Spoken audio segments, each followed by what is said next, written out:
I'm coming.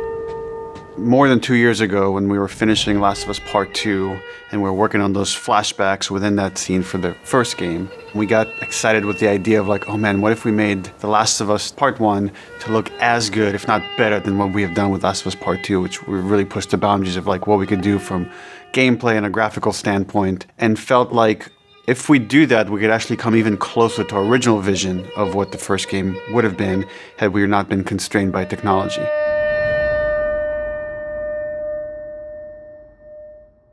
The original creative vision of The Last of Us, I think in a lot of ways was larger than what the PlayStation 3 was capable of. The tech of the PS5, it's like an open box of tools and goodies that we can play from and draw from. The 4K, HDR, improved haptics, 60 frames, help us to reimagine The Last of Us. It gave us opportunities to rebuild our characters at the highest fidelity. Not only are the characters more detailed, I mean down to the irises and the pupil depth. You know, you fall into the eyes of the characters. Aside from that, the facial animation is just way more believable. Like all the nuances, all the little subtle reactions, glances, glares, right? Like you get all of it almost closer to sort of the original performances. So no matter what, you stick to me like glue. Like glue. Like glue. Got it. Good, good. We are able now to not only just have the highest fidelity characters in the cutscene, but also in gameplay. It's the same character, so now we can do these seamless transitions in and out. Every part of the game has benefited from seamless transitions and emotional scripting. Pretty good, huh? Our stories happen in gameplay, on a stick. She knew my mom. All this stuff is designed to keep you constantly in this world. Riley, come here. Now you got this, go.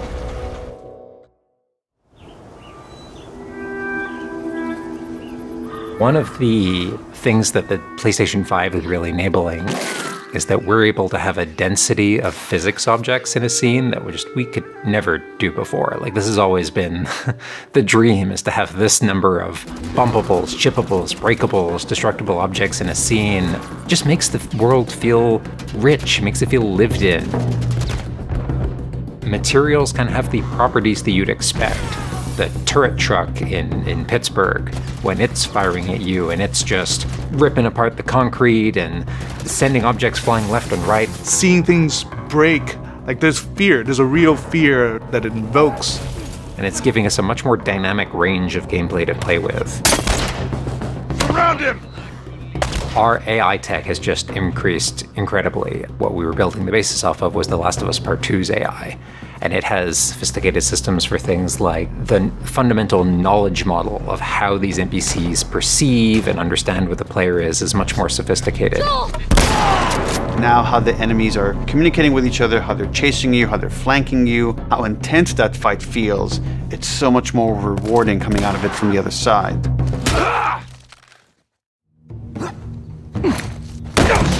Get out! One of the other big AI improvements is the buddies. The buddies technology that we developed for The Last of Us Part 2 has this very sophisticated understanding of like, okay, this is where the enemies can see their exposure.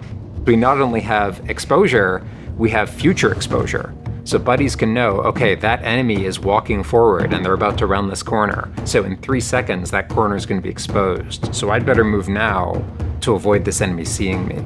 This really lets the buddies make very complex decisions and maintain that feeling of stealth much more believably. Another big enhancement to the gameplay is that we have this technology called motion matching.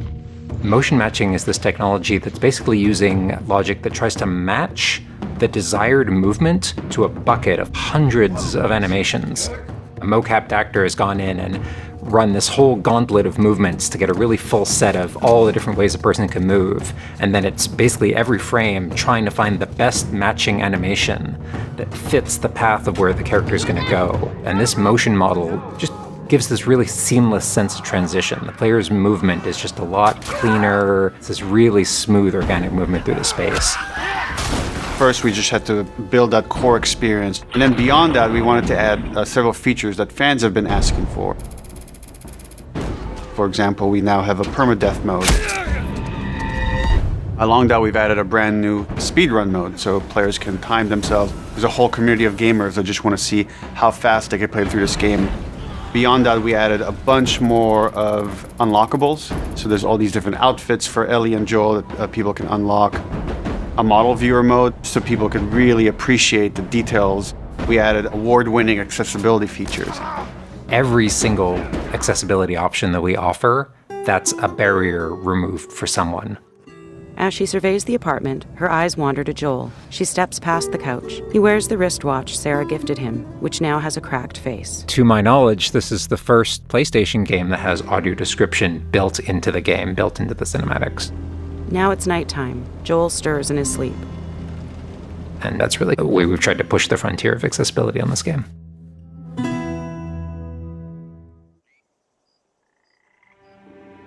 So much of the identity of The Last of Us is the world. We revamped completely the art direction. You know, everything from these expansive vistas that not only are they beautiful, but you feel the environments. You feel the environments in a much more visceral way. The rooftops overlooking the Capitol building, for example, like just the breath of fresh air when you go up there and you feel that sort of release in tension. And then, to juxtapose that down in the tunnels in Wilds, and you get that dank, flooded tunnel feel, that humidity, you can actually feel it. All these environments are just completely reimagined. Now we got our engine on the PS5, those haptics, the 3D audio, the fast loading. It really creates a much more immersive, and because of that, much more emotional experience. One of the things I absolutely love with the 3D audio in The Last of Us Part 1 is being able to hear an enemy before they sneak up on you. And trying to do a stalker fight with the 3D audio is just so much fun. You're hearing them skitter around in a different room, and you're hearing them trying to get up behind you.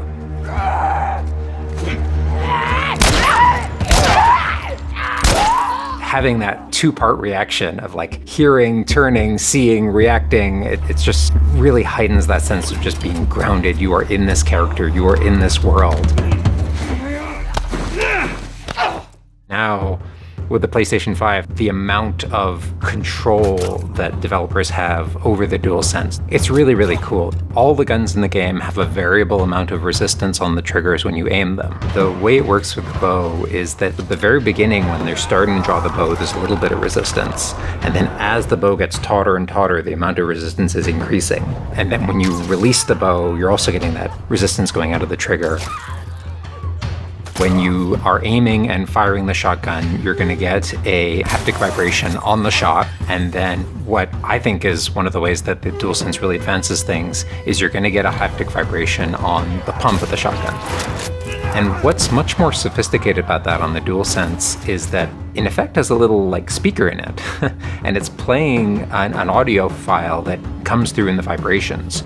And those two beats is what you're going to feel on the controller. Looks like a good spot. This also ties in to the new workbench animations. So if you're seeing Joel taking apart a gun or screwing something in or putting a new stock on a gun, that moment where he's like jamming that on, you're going to get that haptic feedback on that.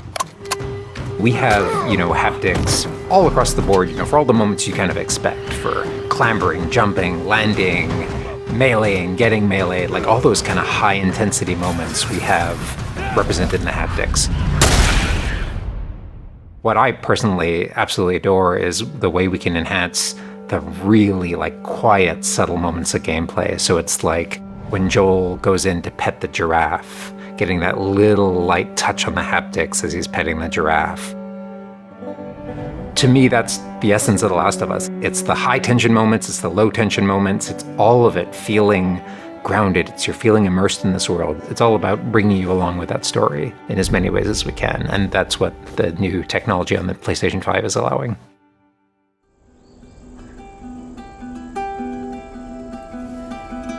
Was that everything you hoped for? Jury's still out. There's something special about that core experience of playing as Joel and Ellie on this journey, then to take that experience and really honor it and keep the authenticity of it,